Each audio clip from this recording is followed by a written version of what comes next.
ছাত্রছাত্রী এই বিষয়গুলোকে সামনে নিয়ে আসছি।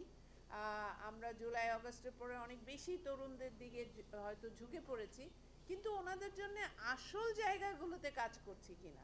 যদি এই এই প্ল্যানেট, এই পৃথিবী, সেখানে যদি আমরা সাস্টেইনেবল না করতে পারি, রিনিউয়েবল এনার্জি বিষয়গুলোকে সামনে না নিয়ে আসতে পারি, তাহলে কিন্তু বেশিরভাগটাই হবে শুভঙ্করের ফাঁকি।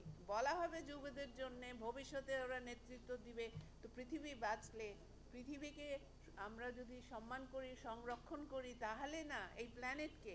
তো সেই জন্যেই আমাদের খুবই দরকার যে আমাদের রিনিউয়েবল এনার্জি বা নবায়নযোগ্য জ্বালানিতে অর্থায়ন দেওয়া, এবং এটাকে সব রকমভাবে আমাদের নীতি নির্ধারকদের আলোচনায় আরও শক্তভাবে চাঙ্গা করে নিয়ে আসার দরকার।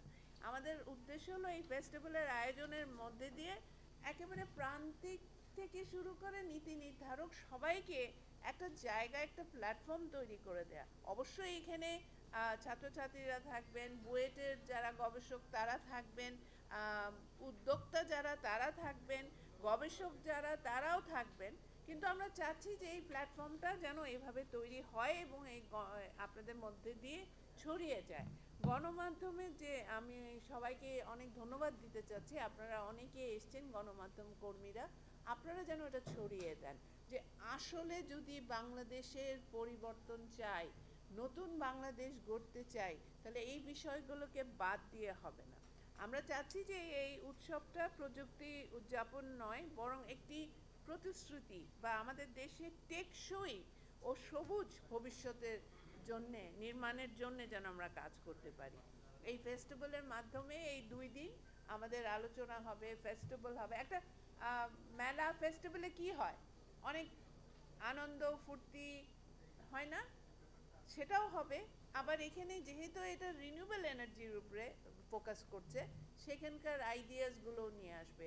আপনারা চেষ্টা করবেন যে আয়োজন আছে যার পুরোপুরি উপভোগ করতে এবং আমাদের সবার সঙ্গে যুক্ত হয়ে এই ফেস্টিভ্যালটাকে সাকসেসফুল করার জন্য।